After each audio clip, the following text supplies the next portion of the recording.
이후에 여호와의 말씀이 환상 중에 아브라함에게 임하여 이르시되 아브라함아 두려워하지 말라. 나는 내 방패요 너의 지극히 큰 상급이니라.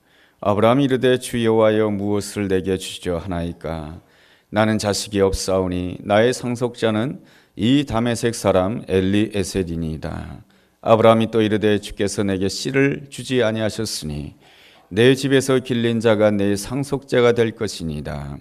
여호와의 말씀이 그에게 임하여 이르시되 그 사람이 내 상속자가 아니라 내 몸에서 날 자가 내 상속자가 되리라 하시고 그를 이끌고 밖으로 나가 이르시되 하늘을 우러러 무뼈를 셀 수 있나 보라. 또 그에게 이르시되 내 자손이 이와 같으리라.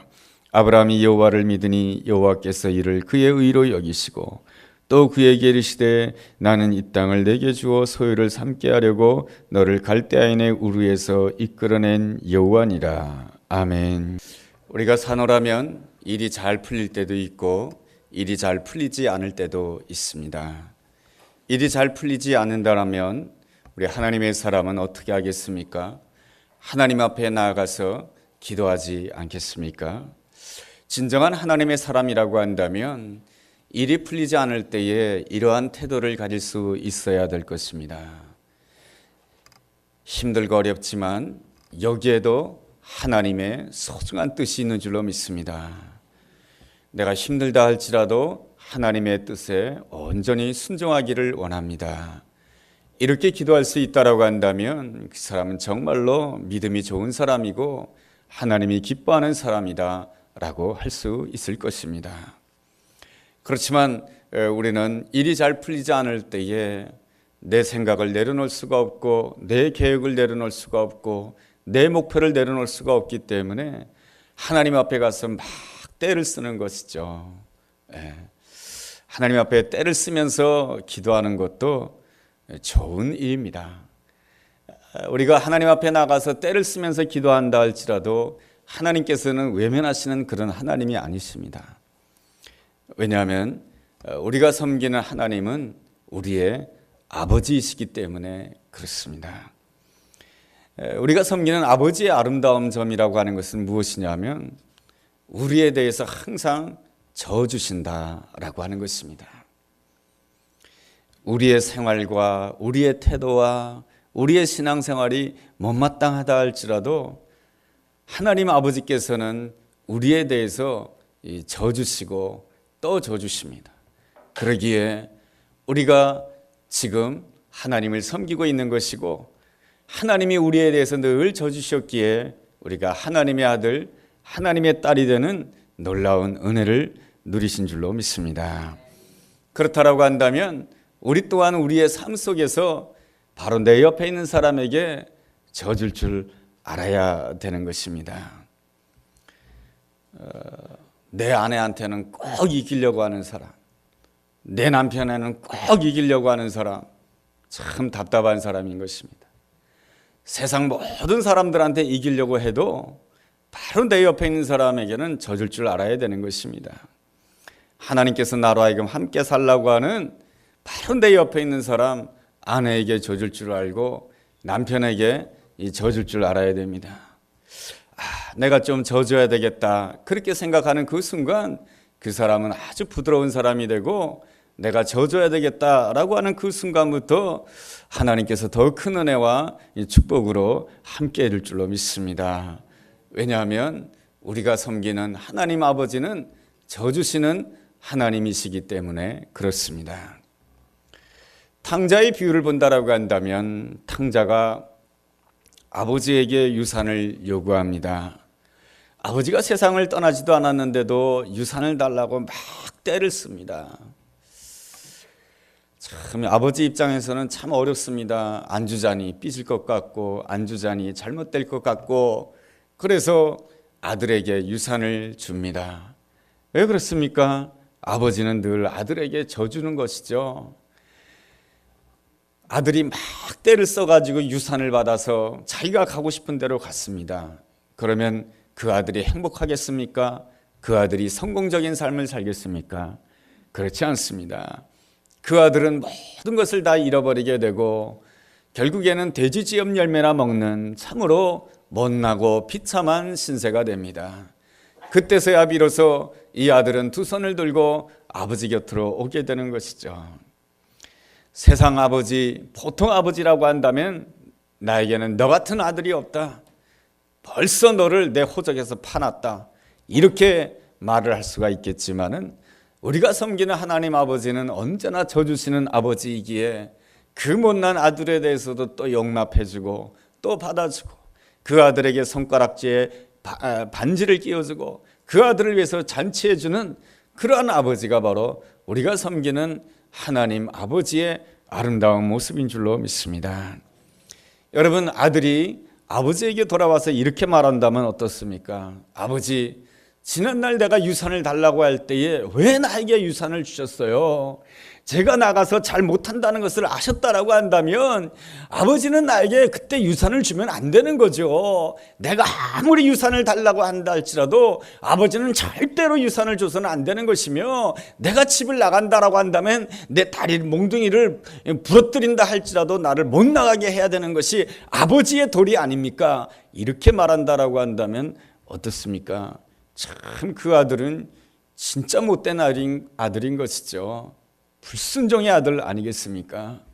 혹시나 나의 삶을 후회해보면서 내가 지난 날에 대해서 그렇게 생각하지 않는지 우리 자신을 돌아볼 필요가 있습니다. 우리가 기도할 때 하나님 앞에 막 때를 쓰게 되면 참 저렇게 기도를 열심히 하는구나, 신앙이 좋은 사람이구나 하면서 남들은 그렇게 볼지 모르지만은 하나님께서는 막 때 쓰면서 기도하는 것을 그렇게 기뻐하지 아니하십니다. 처음에는 때를 쓰면서 기도하다가도 나중에는 하나님의 뜻이 어디에 있습니까? 내가 그 하나님의 뜻에 순종하기를 원합니다. 그러한 마음을 가져야 하나님께서 준비해 놓으신 아름다운 은혜와 축복을 누릴 수 있는 줄로 믿습니다. 오늘 성경에는 하나님의 축복을 누린 아브라함의 이야기가 나와 있습니다. 그가 어떻게 하나님의 그 놀라운 축복을 누릴 수가 있었겠습니까? 첫째로 그는 어떠한 상황 가운데서도 하나님의 뜻을 구하였습니다. 아브라함은 어느 날 조카 롯에 대한 소식을 듣게 됩니다. 조카 롯이 소돔성에 머물고 있다가 그돌라오멜 연합군의 습격에 의해서 그돌라오멜 연합군에게 포로로 끌려가고 가족들도 포로로 끌려가고 모든 재산을 다 잃어버렸다라고 하는 소식을 듣게 됩니다. 그때 아브라함의 반응이 어떻습니까? 자기 집에서 길리운 자 318명의 군사가 있었습니다. 그 318명의 군사를 이끌고 야밤에 습격을 하게 됩니다. 그래서 그돌라오멜 연합군에게 사로잡혀 있던 조카 롯을 구하게 되고 모든 전리품을 다시금 찾아오게 됩니다. 참 그런 것을 보면은 아브라함이 참 위대한 사람이다라는 생각이 듭니다. 왜냐하면 말이죠, 아브라함에게는 조카 롯에 대한 좋지 않은 기억이 있었기 때문에 그렇습니다. 그 좋지 않은 기억이라고 하는 것이 무엇이냐면 아브라함 때문에 조카 롯이 넉넉해지고 풍부해지지 않았습니까? 그래함으로 인해서 더 이상 아브라함과 조카 롯이 한 집안에서 함께 살 수 없게 되었습니다. 그래서 서로가 헤어지게 되었던 것이죠. 아브라함이 그랬을 때 어떻게 하였습니까? 네가 우하면 내가 좌할 것이며 네가 좌하면 나는 우할 것이다 했을 때에 이 조카 롯이 자기 눈에 보기 좋은 대로 소돔 쪽에 그 넓은 평야 지역을 이 조카 롯이 다 차지하게 됩니다. 그에 반해서 이 아브라함은 평야지대를 차지하지 못하고 헤브론 땅이라고 하는 고산지대를 차지하게 됩니다. 이 고산지대라고 한다면 목축하기에 여러 가지로 불편한 땅인 것이죠. 그럼에도 불구하고 조카 롯이 먼저 그 땅을 차지했으니 어떠합니까? 자기는 남은 땅 고산지대를 차지할 수밖에 없게 되는 것이죠. 이러한 경우 누구라 할지라도 섭섭한 마음 가지지 않겠습니까? 저가 누구 때문에 부자가 되었는데, 저가 누구 때문에 돈 벌게 되었는데 이제 와서 자기 이익 때문에, 자기 욕심 때문에 자기 좋아하는 땅 자기가 다 차지하고 나에게는 찌꺼기만 주더니 너 참 잘됐다, 자업자득이지, 하나님이 너에게 벌 준 거야, 이렇게 생각할 수가 있었겠으나 이 아브라함은 그렇게 생각하지 아니하고 조카 롯이 위기를 당했다라고 하는 그 소식을 듣고 아브라함은 군사를 이끌고 가서 조카 롯을 구하게 됩니다. 어떻게 아브라함이 그러한 아름다운 결단을 할 수가 있었겠으며 어떻게 하나님의 뜻을 구하는 아름다운 사람이 될 수가 있었겠습니까? 그것은 바로 이 아브라함에게 조카 롯과의 좋지 않은 기억이 있었지만은 그 좋지 않은 기억을 아름다운 방향으로 기억하게 된 것입니다. 아브라함이 어떻게 기억했겠습니까? 하나님께서 하나님 나에게는 이 고산지대를 허락해 주심으로 인해서 내가 땅을 의지하지 않고 이 일로 인하여서 내가 날마다 하늘을 바라보며 하나님을 의지하는 사람이 되게 하셨사오니 이것도 하나님의 은혜요 하나님의 축복이며 하나님의 인도하심인 줄로 믿습니다. 이러한 고백으로 인하여서 이 조카 롯으로 인하여서 가졌던 그 좋지 않은 기억을 아름다운 방향으로 기억해낼 수 있었다라고 하는 것이 이 아브라함이 하나님 앞에 순종하고 조카 롯을 구하는 아름다운 행위를 할 수 있었던 근거라고 할 수가 있는 것입니다. 우리 모두에게는 다 좋지 않은 기억이 있습니다. 과거에 상처받은 기억이 있고 배신을 당한 기억이 있고 과거에 손해를 본 그 아픈 기억들이 있습니다. 그렇지만은 그 기억이 그 기억으로만 끝나는 것이 아니죠. 가끔씩 그 기억이 오늘 생각이 납니다. 오늘 생각이 나면 어떻습니까? 내 마음이 불편해집니다. 오늘 과거에 내가 배신을 당했던 그 기억이 납니다. 그러면 오늘 어떻습니까? 내 마음 가운데 미움이 일어나게 됩니다. 이것은 하나님이 원하는 바가 아닌 것입니다.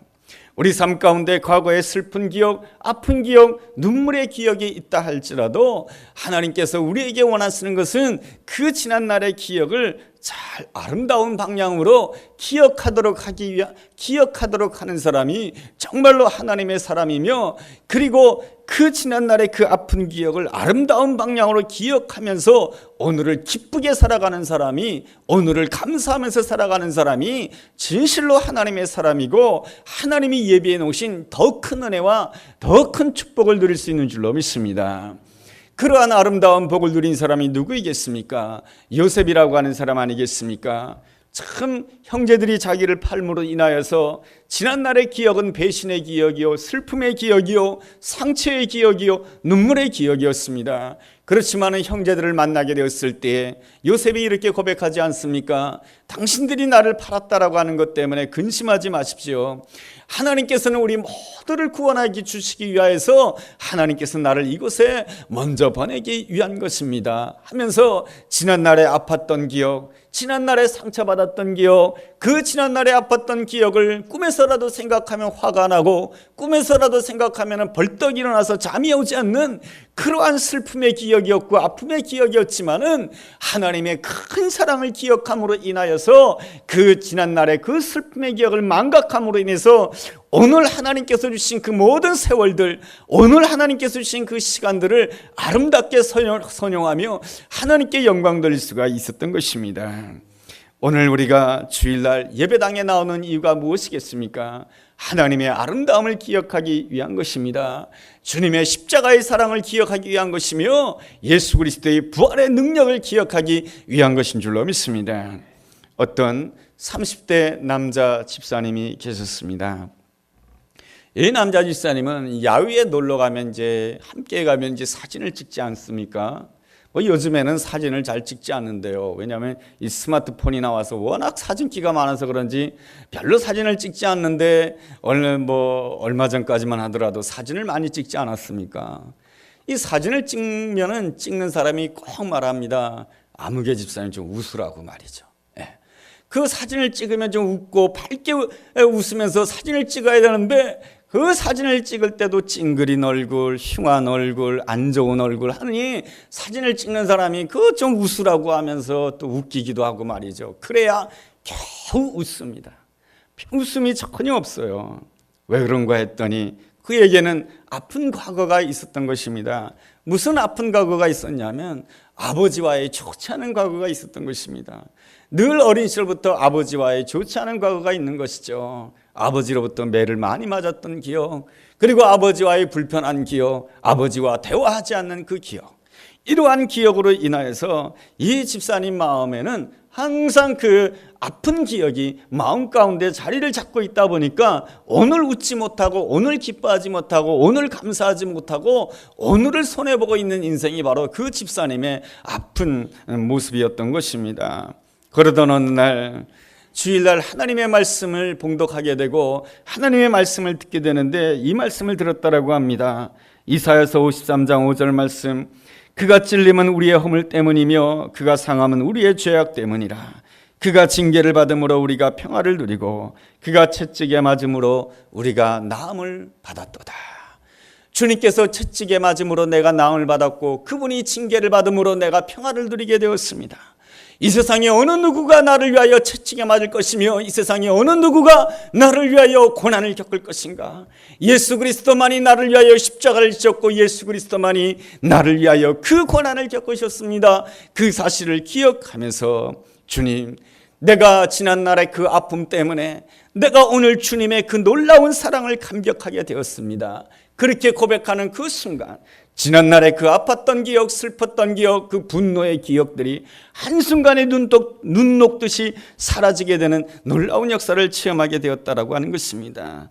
그럴 때에 그 다음부터는 웃는 사람이 되었고 그 다음부터는 다른 사람에게 밝은 미소를 향해서 줄 수 있는 그런 사람이 되었다라고 하는 아름다운 간증을 읽어보았습니다. 하나님의 사람이란 어떠한 사람입니까? 지난날의 아픈 기억, 지난날의 슬픈 기억, 지난날의 미움의 기억이 있다 할지라도 오늘 하나님을 아름답게 기억함으로 인하여서 지난날의 그 아팠던 기억들을 망각함으로 인해서 오늘을 기쁘게 살고 오늘도 감사하게 살고 오늘을 웃으면서 사는 것이 하나님의 사람의 아름다운 사람이며 성숙한 사람이며 하나님이 예배해 놓으신 놀라운 축복을 받는 축복의 사람인 줄로 믿습니다. 둘째로 하나님의 뜻을 구하는 사람은 어떠한 형편 가운데서도 하나님께로부터 오는 보상만을 구하는 사람인 것입니다. 아브라함이 그돌라오멜 연합군과의 전장에서 승리한 다음에 돌아오게 되었을 때 두 사람이 마중 나오게 됩니다. 한 사람은 살렘 왕 멜기세덱이라고 하는 사람이고 또 한 사람은 소돔 왕이라고 하는 사람이 마중을 나오게 됩니다. 살렘이라고 하는 뜻은 평화라고 하는 뜻인 것이죠. 평화의 왕이신 멜기세덱인 하나님의 제사장이라고 성경에 기록되어 있습니다. 멜기세덱은 이 아브라함이 돌아올 때에 준비해 놓은 것이 있습니다. 그것이 뭐냐면 떡과 포도주를 준비하게 됩니다. 이 떡과 포도주는 이 아브라함과 그와 함께 했던 318명에게는 너무나도 소중한 것이었습니다. 왜 그렇습니까? 아브라함과 그의 318명의 군사는 밤새도록 전투했거든요.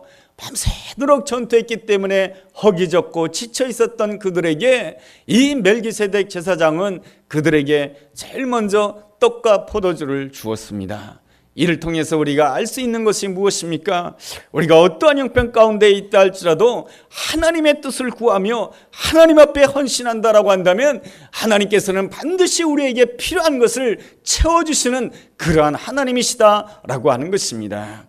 그렇지만은 종종 우리는 우리 자신이 우리 가진 것을 바라보면서 불만족스럽게 생각하고 내가 가진 것을 바라보면서 실망할 때가 있습니다. 왜 그런 것입니까? 남이 가진 것과 비교하기 때문에 실망하는 것이며 내 욕심 때문에 낙심하는 것 아니겠습니까?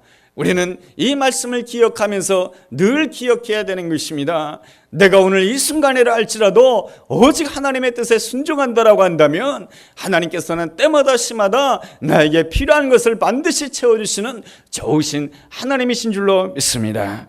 이러한 고백을 할 때에 순간순간마다 하나님께서 여러 가지 모양으로 채워주시는 하나님의 은혜가 여러분 가운데 날마다 일어나게 되기를 주님의 이름으로 축복합니다.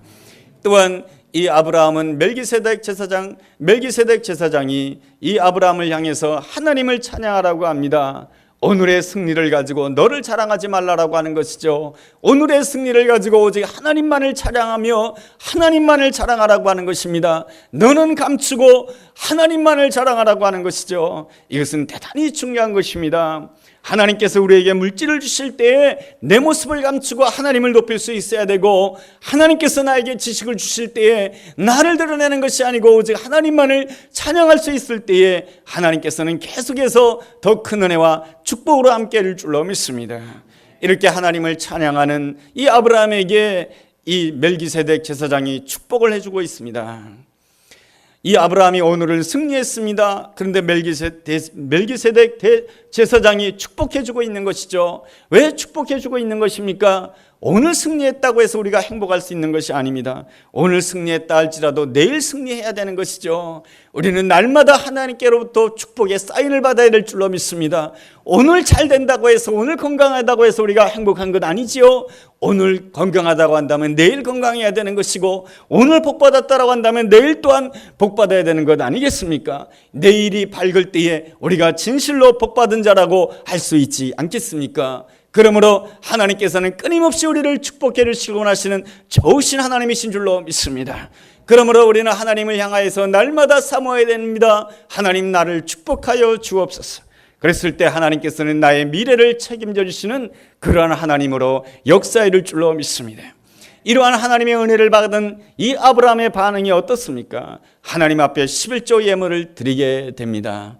사실은 하나님 앞에 10분의 1을 드린다라고 하는 것은 쉬운 일이 아닌 것이죠. 그렇지만 하나님 앞에 10분의 1을 드린다라고 하는 것은 무슨 뜻이겠습니까? 그것은 내 인생을 내가 관리하지 않겠습니다. 내 인생은 오직 하나님만이 관리해 줄 수 있는 줄로 믿습니다. 이러한 고백이 바로 하나님 앞에 11조를 드리는 것 아니겠습니까? 우리가 온전히 하나님께 맡기는 마음으로 하나님을 의지한다라고 한다면, 하나님께서 내 삶을 관리해 주신다라고 한다면 내 생각을 넘어서는 귀한 역사가 우리 가운데 함께할 줄로 믿습니다. 이제 또 다른 한 사람 소돔 왕이 있습니다. 소돔 왕이 이 승전보를 가지고 오는 이 아브라함에게 전리품을 다 가지라고 합니다. 이랬을 때 아브라함이 어떻게 반응한지 아십니까? 나는 그 전리품을 가지지 않겠다라고 합니다. 왜냐하면 내가 당신 때문에 부자가 되었다라고 하는 소리를 내가 듣고 싶지 않다라고 하는 것입니다. 왜 그런 것입니까? 이 아브라함은 영적인 사람인 것이죠. 아브라함은 믿음의 사람인 것이죠. 그랬을 때 아브라함이 보기에는 그돌라오멜 연합군이나 이 소돔 왕이나 똑같은 사람으로 보였던 것입니다. 두 사람 다 뭡니까? 욕심이 많은 자이고 두 사람 다 정복자다라고 하는 것이죠. 비록 소돔 왕이 패배를 하였지만 소돔 왕 역시 정복자여 욕심쟁이다라고 하는 것입니다. 그러기에 그것을 분별하고 나서 이 아브라함은 내가 결단코 믿음 없는 자와 멍에를 갖지 않겠다라고 하는 것입니다. 악인과 함께 멍에를 지지 않겠다라고 하는 것이죠. 그래서 그는 받지 않습니다. 하나님의 아름다운 사람은 누구입니까? 내가 받아야 될 것과 받지 않을 것을 잘 구분할 줄 아는 사람인 것입니다. 오늘날 사회가 시끄럽고 힘든 이유가 무엇입니까? 받지 말아야 될 것을 받았기 때문에 힘들고 어려운 것 아니겠습니까? 하나님의 사람은 어떠한 자리에 있든지 간에 내가 받을 수 있는 것인지 내가 받지 말아야 될 것인지 이것을 잘 구분하고 이것을 구분할 수 있어야 되는 것입니다. 누가 구분할 수 있는 것입니까? 바로 하나님만이 나의 진정한 보상이십니다. 하나님만이 나의 필요를 채우십니다라고 하는 분명한 고백을 가지게 되었을 때 우리는 내가 받을 것과 받지 않은 것을 잘 구분하며 하나님께 영광 돌리는 아름다운 사람이 될 수가 있는 것입니다. 셋째로, 하나님의 뜻을 구하는 사람은 하나님의 음성 듣기를 사모하는 사람입니다. 오늘 창세기 15장 1절을 보면은 아브라함이 하나님의 음성을 듣고 있습니다. 언제 하나님의 음성을 듣고 있습니까? 15장 1절을 보면 이후에라고 하는 말씀으로 시작되고 있습니다. 이후에라고 하는 것은 무슨 뜻입니까? 아브라함이 세상 유혹을 이겼을 때를 말하는 것입니다. 세상 유혹을 이긴 후에 우리는 모두가 다 하나님의 음성을 듣기를 사모합니다. 우리가 기도하는 가운데 하나님의 음성을 들을 수가 있고요, 우리가 말씀을 묵상하는 가운데 하나님의 음성을 들을 수가 있지만 우리가 더욱더 하나님의 음성을 선명하게 들을 수 있는 그때가 있는데 바로 그때는 바로 세상 유혹을 내가 이겼을 때에 하나님의 음성을 더 분명하게 들을 수가 있는 것입니다.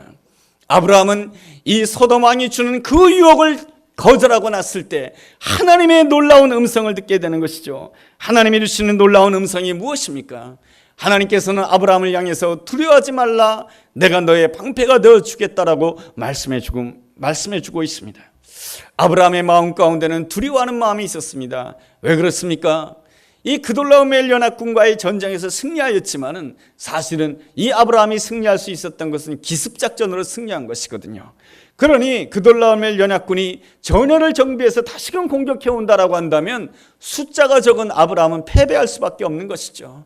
그러니 그 아브라함의 마음속에는 두려워하는 마음이 있었던 것이죠. 내가 괜히 조카 롯을 도운다고 내가 나섰난가 보다, 그런 생각을 가지고 있을 때에 하나님께서는 그 마음의 연약함을 아시고 그 마음의 부족한 점을 아시고 이러한 말씀으로 채워주신 하나님 아니십니까? 두려워하지 말라. 내가 너의 방패가 되어줄 것이다. 내가 너의 피난처가 되어줄 것이다. 내가 너의 보호자가 되어줄 것이다 라고 말씀해 주십니다. 하나님은 언제나 우리를 만족하게 하시는 분이며 하나님께서는 언제나 우리의 필요를 채워주시는 놀라우신 하나님이신 줄로 믿습니다. 하나님께서는 또한 이 아브라함에게 어떠한 말씀을 주십니까? 내가 너의 지극히 큰 상급이다라고 말씀해 주십니다. 사실 아브라함의 입장에서는 이 소돔 왕이 주는 그 전리품을 거절하였지만은 돌아서고 나니까 섭섭한 마음이 드는 것이죠. 왜냐하면 소돔 왕이 주는 그 전리품을 받았다라고 한다면 내가 사고 싶은 거 다 살 수가 있고, 소돔 왕이 주었던 그 전리품을 내가 받았다라고 한다면 내가 좀 더 넉넉하게 편안하게 살 수가 있고, 요번에 집도 바꿀 수가 있고 더 좋은 아파트로 이사 갈 수가 있는데, 그 소돔 왕이 주는 그 전리품을 받지 못했다라고 하는 것이 너무 아쉬운 거예요. 이게 인간의 마음인 것이죠. 하나님은 그것을 잘 아시고 이러한 말씀을 주십니다. 내가 너의 지극히 큰 상급이니라. 이것이 무엇입니까? 네가 포기한 거, 네가 아쉬워하는 거 그 이상으로 내가 보상해 주시겠다고 하는 것이 하나님의 아름다운 약속인 것입니다. 그런데 말이죠, 이 아브라함의 태도가 별로 반갑지가 않습니다. 아브라함이 어떻게 반응하고 있습니까? 2절에 보니까 이런 말씀이 있습니다. 아브라함이 이르되 주 여호와여 무엇을 내게 주시려 하나이까? 나는 자식이 없사오니 나의 상속자는 이 다메섹 사람 엘리에셀이니이다 하면서 그동안 나에게 자식이 없는 문제, 상속자가 없는 문제에 대해서 마음 가운데 불평을 하나님 앞에 털어놓고 있습니다. 그러자 하나님께서는 이 아브라함에게 놀라운 약속을 해주십니다. 5절 말씀에 보면 그를 이끌고 밖으로 나아가서 땅만 보지 마라, 사람만 보지 마라, 형편을 보지 마라, 하늘을 바라보라고 합니다. 하늘을 바라보았을 때 수많은 별들이 보여지게 되었을 때 하나님께서는 아브라함에게 약속을 해주십니다. 너의 자손이 이와 같을 것이다 라고 놀라운 약속을 주십니다. 그렇다고 한다면 그 상속자는 누구입니까? 그 상속자는 바로 3절 4절 하반절에 보면 이런 말씀이 있습니다. 내 몸에서 날짜가 내 상속자가 될 것이다 라고 말씀해 주고 있습니다. 아브라함의 몸에서 날짜가 상속자라고 하는 것이죠. 하나님께서는 아들이 없다라고 하는 이것 때문에 섭섭해하는 그 아브라함에게 하나님께서는 지금 사명을 주고 있는 것입니다. 어떤 사명을 주고 있는 것입니까? 하나님께서 아브라함의 몸에서 날짜를 주신다라고 하는 것은 단순하게 혈통적으로 아브라함의 후손을 주겠다라고 하는 뜻이 아닌 것입니다. 여러분, 아브라함의 혈통에는 누가 있습니까? 이스마엘이 있습니다. 그렇지만은 이스마엘은 아브라함의 후손이 아닙니다. 여러분, 아브라함의 혈통 가운데는 에서가 있습니다. 그렇지만 에서는 아브라함의 후손이 아닌 것이죠. 그렇다고 한다면 하나님께서 말씀하시는 내 몸에서 날짜란 누구를 말하는 것입니까? 그 사람은 누구냐 하면 아브라함처럼 믿음을 가진 자, 아브라함처럼 생각하는 자, 아브라함처럼 순종하는 자, 아브라함과 같은 똑같은 사람을, 한 사람을 낳아야 된다고 하는 것입니다. 하나님께서 아브라함에게 주신 그 일생의 소원, 하나님께서 아브라함을 보면서 아브라함에게 행하신 일생의 꿈이 무엇이냐면은 아브라함을 온전한 믿음의 사람으로 만들고 아브라함으로 인하여서 아브라함과 똑같이 생각하고 아브라함과 똑같이 믿음을 가지고 아브라함과 똑같이 예배드리고 아브라함과 똑같이 순종하는 한 사람을 낳는 것이 바로 하나님께서 아브라함에게 행하신 아름다운 꿈인 것입니다. 이 아브라함은 나의 상속자는 다메섹 엘리에셀이다. 그럴 때 하나님이 아니라고 하십니다. 나의 상속자는 이스마엘입니다. 하나님이 아니라고 하십니다. 하나님께서는 그 상속자를 언제 주십니까? 아브라함의 나이 100세가 되었을 때, 도저히 내가 아들을 낳을 수 없다라고 생각되었을 때 25년이 걸려서 그 아들을 낳게 됩니다. 여러분, 하나님께서 우리에게 주신 생애 가운데 가장 큰 사명이 무엇인지 아십니까? 내가 오늘 믿음으로 사는 것입니다. 나 혼자 예수 믿고 천국 가는 것이 아닌 것이죠. 우리에게 중요한 사명이 있고 하나님이 나를 바라보시는 꿈 한 가지가 있는데, 바로 너만 믿음으로 살 뿐만 아니라 너와 똑같이 믿음으로 사는 한 사람을 만들라고 하는 것이, 한 사람을 낳으라고 하는 것이 우리에게 향하신 하나님의 꿈인 것입니다. 그것을 감당한다라고 한다면 하나님께서 약속해 줍니다. 너의 후손이 무별들처럼 수많은 후손이 될 것이다라고, 그것은 하나님이 만들어 주신다라고 약속해 주고 있는 것입니다. 우리가 사노라면 일이 잘 풀릴 때도 있고 잘 풀리지 아니할 때도 있습니다. 나의 삶이 잘 풀리느냐 풀리지 않느냐, 그것도 우리 삶 가운데 참 중요한 문제이고 소중한 문제이겠으나, 더 중요한 것은 그 가운데서 또 온전히 하나님의 뜻이 무엇인지를 발견하고 순종하는 것입니다. 우리에게 향하신 하나님의 뜻이 무엇입니까? 날마다 하나님의 아름다움을 기억하는 것입니다. 하나님의 아름다움을 기억하는 가운데 지난날의 슬픈 기억, 지난날에 아팠던 기억을 잊어버리는 것입니다. 그리고 하나님의 그 아름다움을 기억하는 가운데 오늘을 기쁘게 살아가는 것이 하나님이 우리에게 주신 첫 번째 뜻인 것입니다. 그리고 두 번째는 바로 하나님께로부터 오는 보상만을 기대하는 사람인 것입니다. 세상에는 받을 것이 있는 것이 있고 받지 못할 것이 있는 것이에요. 그래서 하나님이 주시는 것만 내가 받겠다라고 하는 그러한 믿음을 가진 사람가 장수할 수 있는 자고, 그러한 자가 계속해서 승승장구할 수가 있는 것입니다. 그리고 세 번째로는 바로 하나님께서 나에게 주신 꿈, 그것은 바로 내가 믿음으로 살 뿐만 아니라 나와 똑같은 믿음을 가진 사람, 나와 똑같이 하나님 앞에 순종하는 사람, 나와 똑같이 하나님의 뜻이라고 한다면 절대적으로 엎드릴 수 있는 한 사람을 낳아야 되는 것입니다. 이것이 바로 하나님이 나에게 주신 꿈이며 하나님께서 나에게 주신 비전인 줄로 믿습니다. 이것을 온전히 감당하고자 할 때에 하나님께서는 오늘 말씀을 통해서 나에게 약속해 주십니다. 네가 어디를 가든지 내가 너의 방패가 되어줄 것이며 내가 너의 지극히 큰 상급이 되어줄 것이다 라고 약속해 주고 있습니다. 이 놀라운 은혜가 우리 모두에게 함께하게 되기를 주님의 이름으로 축원합니다. 기도하겠습니다. 하나님 아버지, 일이 잘 풀리지 않는다 하여 쉽게 낙심하지 않게 도와주옵시고, 내 생각대로 되지 않는다 해서 절망하지 않게 하여 주옵소서. 이 가운데서도 온전히 하나님의 뜻을 구하는 아름다운 믿음의 사람 되게 하여 주시옵소서. 오늘도 주님의 아름다움을 기억하기를 원합니다. 주님의 십자가의 사랑을 기억하며 주님의 부활의 능력을 기억하는 가운데 지난날의 모든 기억을 좋은 방향으로 기억할 수 있는 믿음의 사람 되게 하여 주옵소서. 내가 오늘 믿음으로 잘 삶으로 인하여서 내가 사는 동안에 내가 하나님 앞에 서는 그 시간 이전에 나같이 생각하는 사람, 나같이 믿음을 가진 사람, 나같이 순종하는 한 사람을 낳는 축복의 사람 되게 하여 주옵소서. 그래서 아브라함이 세상을 향해서 축복의 통로가 되었던 것처럼 나 또한 세상을 향하여 축복의 통로로 쓰임받는 복된 사람 되게 하여 주옵소서. 예수님 이름으로 기도했습니다. 아멘.